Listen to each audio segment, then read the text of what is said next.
So today's January 2nd, where I wanted to talk about some of these fig cuttings. I just trimmed these. Should wear gloves, but I didn't, and my hands are very itchy right now. They're very fresh. There we go. And this one I would say these are Sharpie size, as I mentioned. But this one, this is not Sharpie. Some call it cigar, some I call it bubble tea, and or dry eraser. They are definitely not straw, and they all have 3 or more nods. I have to fit them to size of my Ziploc bags here. And so when you see green, sometimes you're like, the soft green. So this is not a soft green. It is liquefied, but it is.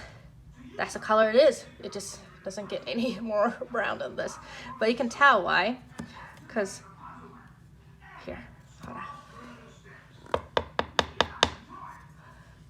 See, it's quite hard to the touch. It's not bent at all.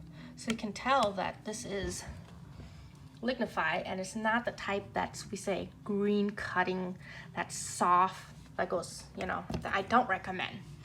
So they do have a green tint, but they're very, very good for cutting. This is the one that is a great size. Well, you can, let me see if there's any fruit. Oh, these are where the leaves were, you can tell. Leaf fell off.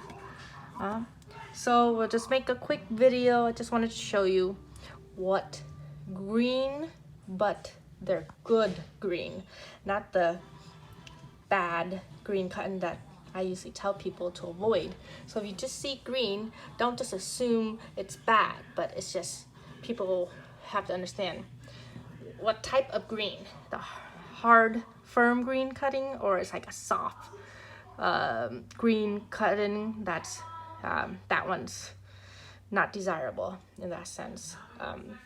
So these will be great for growing, and hope you like this short video.